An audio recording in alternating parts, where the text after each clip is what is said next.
حضرت عثمان رضی اللہ تعالیٰ عنہ کی شہادت۔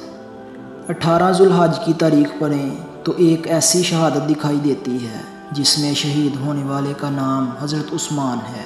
جی ہاں، وہی عثمان جنہیں ہم ذو النورین کہتے ہیں، وہی عثمان جسے ہم داماد مصطفیٰ کہتے ہیں، وہی عثمان جسے ہم ناشر قرآن کہتے ہیں، وہی عثمان جسے ہم خلیفہ سوم کہتے ہیں، وہی عثمان جو علی کی شادی کا سارا خرچہ اٹھاتے ہیں، وہی عثمان جس کی حفاظت کے لیے حضرت علی اپنے بیٹے حضرت حسین کو بھیجتے ہیں، وہی عثمان جسے جناب مصطفیٰ صلی اللہ علیہ وسلم کا دوہرا داماد کہتے ہیں۔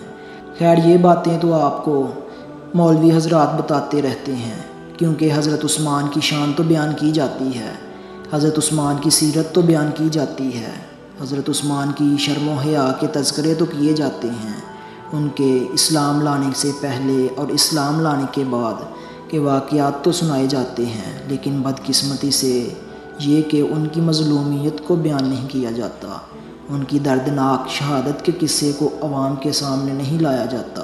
تاریخ کی چیخیں نکل جائیں گی اگر عثمان کی مظلومیت کا ذکر کیا جائے۔ میں کوئی عالم یا خطیب نہیں، لیکن میں اتنا جانتا ہوں کہ عثمان وہ مظلوم تھا جس کا 40 دن پانی بند رکھا گیا۔ آج وہ عثمان پانی کو ترس رہا ہے جو کبھی امت کے لیے پانی کے کنویں خریدا کرتا تھا۔ حضرت عثمان قید میں تھے تو پیاس کی شدت سے جب نڈال ہوئے تو آواز لگائی، کوئی جو مجھے پانی پلائے۔ حضرت علی کو پتہ چلا تو مشکیزہ لے کر علی عثمان کا ساقی بن کر پانی پلانے آ رہے ہیں۔ آج کربلا میں علی اصغر پر برسنے والے تیروں کا ذکر تو ہوتا ہے، لیکن حضرت علی کے مشکیزے پر برسنے والے تیروں کا ذکر نہیں ہوتا۔ باغیوں نے حضرت علی کے مشکیزے پر تیر برسانے شروع کیے تو علی نے اپنا امامہ ہوا میں اچھالا تاکہ عثمان کی نظر پڑے اور کل قیامت کے روز عثمان اللہ کو شکایت نہ لگا سکے کہ اللہ، میرے ہونٹ جب پیاسے تھے تو تیری مخلوق سے مجھے کوئی پانی پلانے نہ آیا۔ کربلا میں حسین کے ساقی اگر عباس تھے تو مدینے میں عثمان کے ساقی علی تھے۔ اس عثمان کو 40 دن ہو گئے ایک گھر میں بند کیے ہوئے جو عثمان مسجد نبوی کے لیے جگہ خریدا کرتا تھا۔ آج وہ عثمان کسی سے ملاقات نہیں کر سکتا جس کی محفل میں بیٹھنے کے لیے صحابہ کرام جوک در جوک آیا کرتے تھے۔ اس عثمان کو کھانا نہیں ملا جو اناج کے 40 اونٹ نبی کریم صلی اللہ علیہ وسلم کی خدمت میں پیش کر دیا کرتا تھا۔ عثمان کی داڑھی کھینچی جا رہی ہے جس عثمان سے آسمان کے فرشتے بھی حیا کرتے تھے۔ اس عثمان پر ظلم کیا جا رہا ہے جو کبھی غزوہ احد میں حضور صلی اللہ علیہ وسلم کا محافظ تھا۔ عثمان کا ہاتھ کاٹ دیا گیا جس ہاتھ سے آپ کی بیعت کی تھی۔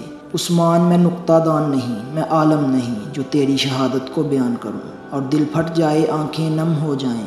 آج اس عثمان کے جسم پر برچھی مار کر لہو لہان کر دیا گیا جس عثمان نے بیماری کی حالت میں بھی بغیر کپڑوں کے کبھی غسل نہ کیا تھا۔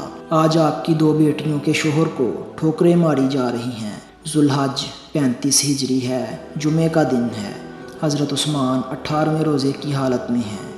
باغی دیوار پھیلان کر آتے ہیں اور حضرت عثمان کی داڑھی کھینچتے ہیں، برا بلا کہتے ہیں۔ ایک باغی پیٹھ پر برچی مارتا ہے، ایک باغی لوہے کا آہنی ہتھیار سر پر مارتا ہے، ایک تلوار نکالتا ہے، حضرت عثمان کا ہاتھ کاٹ دیتا ہے۔ وہی ہاتھ جس ہاتھ سے آپ کی بیعت کی تھی۔ قرآن سامنے پڑا تھا، خون قرآن پر گرتا ہے تو قرآن بھی عثمان کی شہادت کا گواہ بن گیا۔ عثمان زمین پر گر پڑے تو عثمان کو ٹھوکریں مارنے لگے جس سے آپ کی پسلیاں تک ٹوٹ گئیں۔ حضرت عثمان باغیوں کے ظلم سے شہید ہو گئے۔